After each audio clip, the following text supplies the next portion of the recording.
I've loved Sonic for over 10 years. I started out by playing Flash games online, but my first true Sonic experience was with Colors the year it dropped. I had become a fan, and a handful of years later, I made an incredible discovery. You can play GameCube games on the Wii. This opened up a whole other world for me, and I picked up several Sonic games. I got Sonic Adventure DX, Heroes, Shadow, and even Riders for a brief time. I played those games a ton, and I have a lot of fond memories of playing them at my grandparents' house. Now back then, I always loved learning everything about the things I liked. So I spent a ton of time on the Sonic Wiki. I would browse it all the time, learning about games that I didn't even have. And Sonic Adventure 2 was one of those games. I saw so many pictures of this game, and it looked cool as hell. However, I never managed to get my hands on it, so the game allured me for a long time. But around 9th grade or so, my local game store had Sonic Adventure 2 Battle for like 15 bucks. So I took the opportunity to finally play this game.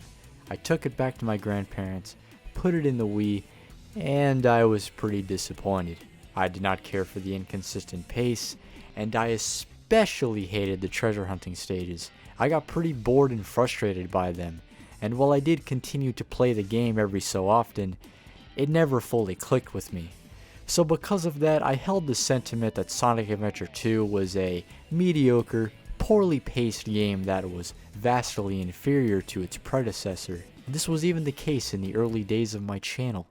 It's the same reason why I don't care for Sonic Adventure 2 all that much. You're constantly going from a fast level to a slow level over and over again, and I just don't like that. Yeah. Hell, I even had intentions of reviewing this game way back when I started. I would have really torn it a new one. Cause that was back when I thought having some contrarian opinion on a game was so cool and different. I prided myself on thinking Breath of the Wild was overrated. And let's not forget the entirety of my Sonic 3 review. Sure, there were plenty of people who didn't love Sonic Adventure 2. But over time I realized that a lot of people do love this game. We're long past Pro Jared comparing it to a bowl of Lucky Charms, and in the back of my mind, I wish I loved the game.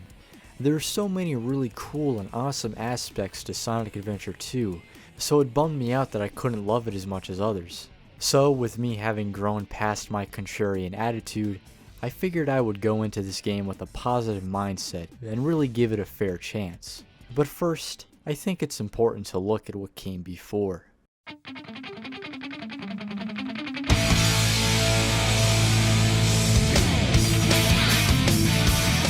Now you might be wondering, Ro, why didn't you review this game? You said you were going to review all the Sonic games. Well, it's simply because Sonic Adventure is one of the most over-reviewed games of all time. Everything that could possibly be said about it has been said a million times. So the idea of reviewing it is boring as hell. At least, in a formal way, that is. But despite these things, this is one of my favorite games of all time. I absolutely love Sonic Adventure. I love the amazing Sonic stages, I love the hilariously bad cutscenes, I love the hub worlds, I love the music, and I love the way it's structured. Sonic's story is certainly the highlight, but I also really enjoy Gamma, Knuckles, and Tails. Sure, the other stories aren't perfect, but I don't hate them. It's a game I've played many times over the years, and I enjoy it to this day. But remember, I didn't love Adventure 2 when I first played it, but I always loved its predecessor. So because of that, I want to be able to bring this game up as a point of comparison. There are plenty of things Adventure 1 still does better in my opinion, but the sequel did make some massive improvements. For example, the story.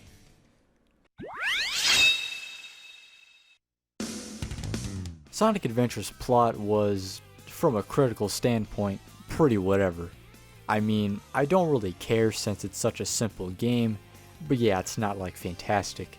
Due to the game's structure, it's pretty scattered and repetitive. I always saw the plot of this game as something that just pushes things along despite its grander ambitions. It definitely fits the game, but it's nothing to write home about.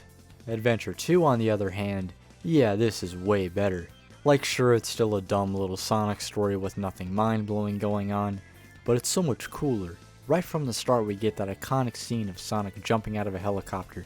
which is something its predecessor did not have, as this game hams things up much more. Flashier cutscenes, a cooler cast of characters, and a plot that feels like a genuine, large-scale adventure. There's a very clear progression here thanks to the linear structure. One thing people love about Adventure 2's story is the higher stakes. Things are not overly serious, in fact there are still plenty of stupid cheesy moments that I love, but the things that happen are on a massive scale. The military is involved, you're escaping bombs, you meet the president, Eggman blows up the moon, you go to space. It's awesome stuff. I definitely see why people miss this kind of Sonic story. And not only that, but the voice acting is way better. In Adventure 1 it was hilarious, but here it's fairly decent. Sure, the bad lip syncing and awkward animations make things pretty dated and certainly nothing award winning, but it works. I mean, who doesn't love such classics as, "I found you, faker"? It's all far from perfect, but none of it is laughably bad like they were in the first game. Although if that was still the case, I probably wouldn't mind. Something I genuinely love here is the cadences of the characters' voices. They feel definitive to me. Sonic has that radical, bratty voice, Knuckles sounds calm and collective, Eggman sounds sinister, and Shadow's voice is great. Like, man, I want this Shadow back. Instead of that gruff, edgy voice he had in his own game, he has this smooth, mysterious tone that I really like. It makes him sound like an unironically cool character, as he should be. In fact, this whole game has a pretty cool vibe. There's a ton of style in just about everything. The menus, the cutscenes, the darker color palette, and especially the music, all create a distinct aesthetic that I've always liked. In fact, let's discuss that soundtrack, cause damn is it good. This has to be one of the most varied Sonic soundtracks out there, and I love it for that. Each gameplay style sports its own genre of music. Sonic has these upbeat rock songs that I love, Shadow has these awesome industrial rock tracks, and Knuckles has these straight hip-hop songs. This is a genre of music Sonic never toyed with very much, but it's done better than it needed to be. Sure, it's corny, but the beats are great and the rapping is smooth. These different genres perfectly complement these stages. And speaking of which, let's finally get into the gameplay. These speed stages are without a doubt, no question, absolutely the best 3D gameplay in the entire series. I mean, games like Sonic Generations certainly hold their own, but this is incredible. If there was one thing that kept me coming back to this game even when I didn't love it, it was the speed stages. They're technically similar to the ones in the original game, but things are more fleshed out and stylish. It's just raw Sonic. No boost, no combat, no nothing. The momentum you can gain and keep in these levels is amazing. They're also filled with these awesome set pieces and events, making these stages really exhilarating. Remember the whale in Emerald Coast? Well, imagine that kind of stuff in every level. They go a long way in making the stages feel more bombastic and in your face, which I really enjoy. Most of the levels here are basically flawless. City Escape is an amazing start to the game, Metal Harbor is super replayable, and Green Forest is pure speed and adrenaline. Shadow stages are great as well, with Lethal Highway and White Jungle being especially incredible. It's so satisfying to get better at these levels and zip through them with no hitches, and thanks to the rank system, this game encourages replayability in a great way. If you want to get a high rank, you have to complete these stages as fast and stylishly as possible. I love going into the stage select and playing them over and over again trying to perfect my craft. Granted, I'm not that good, but I like the self-satisfaction I receive when I perfectly zoom through parts of a stage. It's fun to do this and perfectly translates the philosophy of the Genesis games. Those games were all about replaying and getting better, which is exactly what goes on in Adventure 2. I wouldn't say this entire gameplay style is perfect though. While there is a mod that fixes this, your somersault halting your momentum is pretty annoying, and movement isn't perfectly smooth in certain areas. I still think it plays great though. Adventure 1's controls were very floaty, but here there's much more weight, and the new abilities add more depth to the levels. The only stages I dislike are Crazy Gadget and Final Chase, more so the latter. Quite frankly, I don't like any of the space levels that much, but the flaws for these mainly lie in some obtrusive gimmicks. The flipping gravity in Crazy Gadget is a bit annoying to deal with, and the spinning drums in Final Chase are very clunky. Sure, you can sort of work with them, but it's not that fun. On top of that, these levels drag on longer than most, so they come off as more of a chore than a fun stage. But still, the vast majority of these speed stages are immaculate. They're so exhilarating, fun, and endlessly replayable. A true feat in the series if you ask me.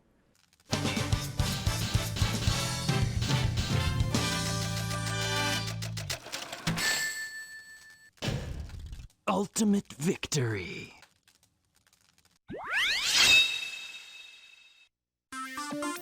Now as for the mech stages, they're decent.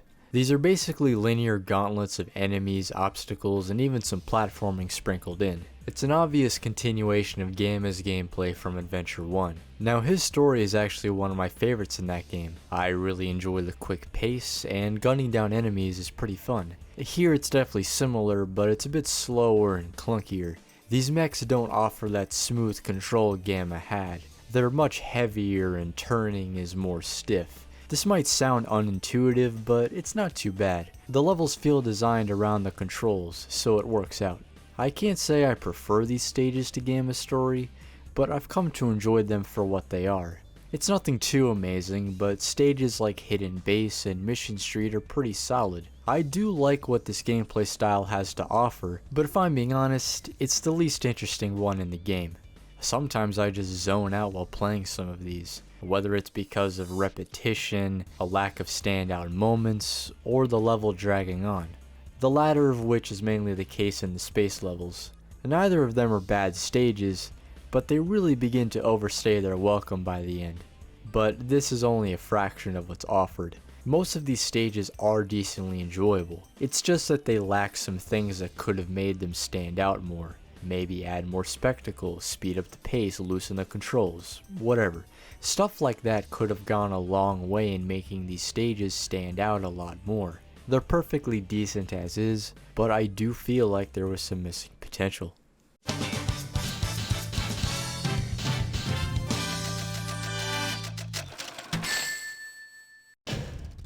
I gotta do better next time.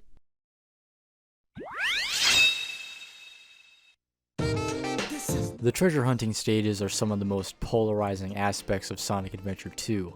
Some people enjoy them, and some hate them. For a long time I strongly disliked them, mainly because they could drag on for a very long time, therefore breaking the pace of the game. But let me ask this, what is the pace of Sonic Adventure 2? I didn't mention it since I'm sure most of you know, but this game has a very linear structure. You go the entire game switching back and forth between these different gameplay styles. So with this in mind, is this game really trying to be super fast all the time? Not really. Sonic Adventure 2 has its own weird pace, so comparing every other gameplay style to Sonic won't help you enjoy this game. I would know, as it's much better to take each stage at face value and pull individual enjoyment from it. So thinking about it that way, do I still find these levels to be the sluggish pace breakers I once considered them to be? Not at all. But they're still flawed. For one, the radar sucks. I think everyone knows that, but yeah, Adventure 1's radar should have been kept. There's no reason that the one in this game should only detect a single shard at a time. It's dumb and makes the larger levels go on way longer than they would otherwise. These levels can get pretty lengthy if you're clueless, oftentimes reaching into the double digits. I used to point at this as a huge problem, and while it's not fun, there is something that can alleviate it, that being the hint monitors. For a long time I just wrote them off as cryptic and never used them, but these hints can actually be used for memorization. Now, memorization was never something I considered with these stages, since the emerald locations were always random.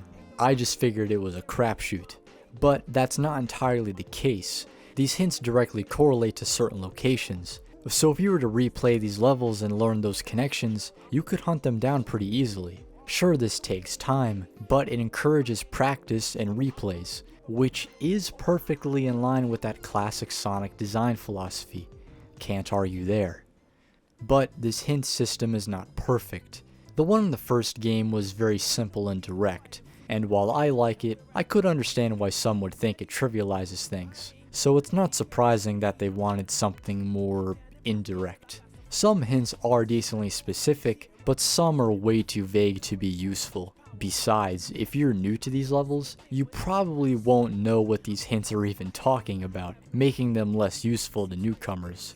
But still, learning about this memorization aspect helped me appreciate these levels quite a bit. I think stages like Wild Canyon, Pumpkin Hill, and even Aquatic Mine are pretty damn solid. I actually used to hate the design of these stages, as I preferred the more box layout of the ones in the first game. The ones here are more vertical, and I always thought that it made it harder to explore. But on this recent playthrough, that wasn't even a thought that crossed my mind. Now if you do want to talk about flawed layouts, then I can mention some of the later levels. While Death's Chamber is far from bad, many of the rooms blend together, making it easy to lose track of where you are. And yeah, keeping with the theme, the space levels aren't the best. They are huge, and coupled with the radar system, these will go on for quite a while. Both of these levels are filled with a lot of empty space, and the hints are quite strange. Some are literally reversed, but others feel pulled out of the Opposite Day episode from SpongeBob. They do tell you where to go, in fact it's quite specific, but you have to sit there and decipher what it's saying, which makes things go on for quite a while. I certainly get a bit frustrated when I end up spending 15 plus minutes in one of these stages, but honestly, I don't hate any of them. Are they the most fun things on the planet? Nope. But as long as you speed through these stages looking for a signal and use the hints best you can, you'll be alright. Taking these levels at face value has really helped, and while I don't love them, my respect has grown, and I've enjoyed these stages more than I ever have.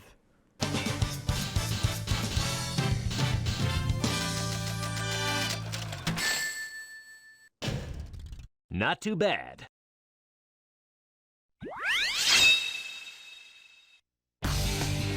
We now reach the last story. It's pretty cool and climactic, but gameplay wise, it's kind of the worst part of the game. I don't know if that's a hot take or not, but it's not very enjoyable. For one, Canyon's Core is the weakest level in the entire game. It's one long stage where you play as most of the characters, but man, it's uninteresting.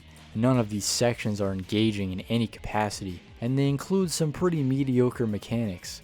Plus, if you get a game over towards the end, you gotta do the whole thing over again. I know I just suck, but you can't tell me that this death slide was a good idea. It's just a lame level all around. The first Bio-Lizard fight isn't the most fun either. Not that any of this game's bosses are amazing to begin with, but this one is just a bit tedious. I kinda chalk that up to me just being bad though, as I made way too many attempts at this boss. It's funny, you can actually get trapped between his neck and body and die on the spot. There also seems to be an invisible wall in front of his face, which I accidentally got trapped inside of once. I was pretty annoyed, but once you get his pattern down, it's alright I guess. Still not a huge fan of the fight, but at least the music is cool.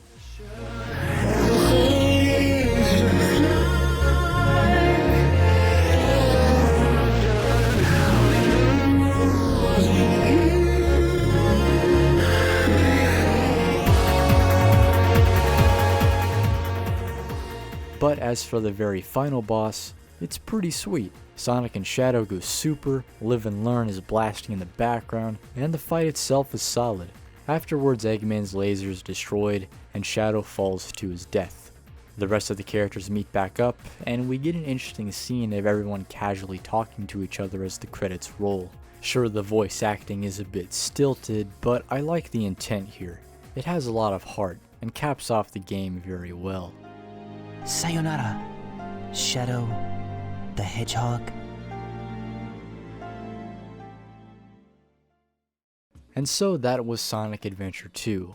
It's far from a perfect game, as there are a lot of things that could have and probably should have been fixed. Anything from making the mech stages less dull, implementing the better Emerald radar, adding a more beginner-friendly hint system, and of course ironing out those space levels. But despite these issues, and any others I may have listed in the video, Sonic Adventure 2 comes through with a lot of ambition, ideas, and scope while executing those things better than its predecessor. Now, do I think it surpasses what came before? Honestly, no. Adventure 1 has so much fun stuff in it that I can't help but love. The hub worlds are neat, the cutscenes are so terrible I burst out laughing every time, and those Sonic stages are just fantastic. So many iconic levels that are a blast to return to. My love of the game might be due in part to personal connection, but I do see it as the better of the two. I prefer its structure, and the Knuckles and Gamma stages are more enjoyable than their sequel counterparts. But none of that is to discredit what Sonic Adventure 2 does, because when it improves on something, it really does. I mean, need I mention the speed stages again? They're so much more visceral and the controls are so much tighter. It's this massive improvement on something that was barely flawed in the first place. That's how good it is. And despite my criticisms of the treasure hunting stages, they do feel more realized in a way. The Knuckles levels in Adventure 1 are pretty simple and lack challenge, so I get why they wanted to beef them up in the sequel. The results may not be perfect, but they feel more to their own, and I can greatly appreciate that. There's even a mod that fixes the radar. From what I've played, it didn't decrease the level run time too much, but it was a clear improvement nonetheless. It just makes playing these stages more convenient and eliminates some backtracking. There's also one that gives the mechs smoother controls akin to Gamma. I definitely like it, as it makes stages like Mission Street more enjoyable, but it's not perfect. There are certain times where you can tell it wasn't the developer's intention, mainly during precise platforming and locking onto enemies while standing still. Despite this, I could see myself using these controls on other playthroughs. These things might not be official, but any means of making a game better is welcome. No reason to pass it up, unless you're a diehard purist. But I digress. There's so many other improvements Adventure 2 makes that don't even relate to the core gameplay. The style is ramped up tenfold, the story and cutscenes are better executed, and the varied soundtrack is just fantastic. Hell, I didn't even mention the Chow Garden. It's not something I ever got into much, but when people bring it up, it's always the one in this game. That tells me that they probably made some great changes here, even if the song in the previous game goes way harder than it needed to.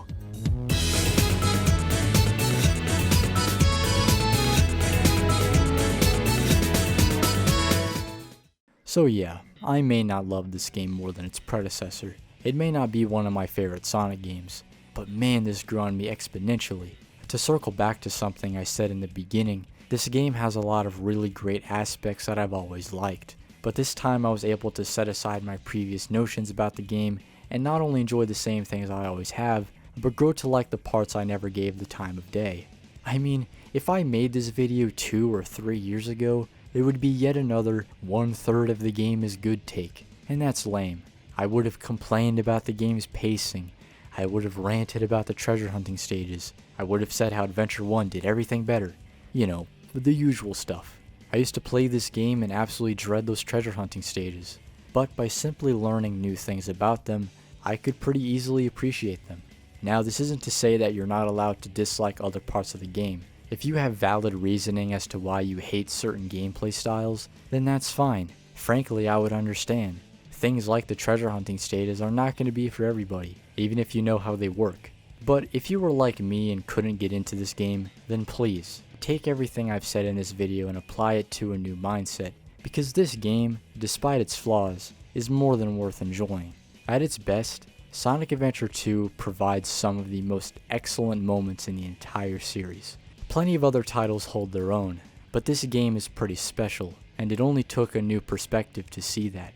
I would just view certain aspects at a different angle, and things clicked. Of course, this won't work with every one and every game, but it did for this one. It was amazing how vastly different my feelings were with this game compared to other playthroughs. Sonic Adventure 2 is definitely a flawed game, but it's one that so many people love, and I'm glad I'm finally one of those people too.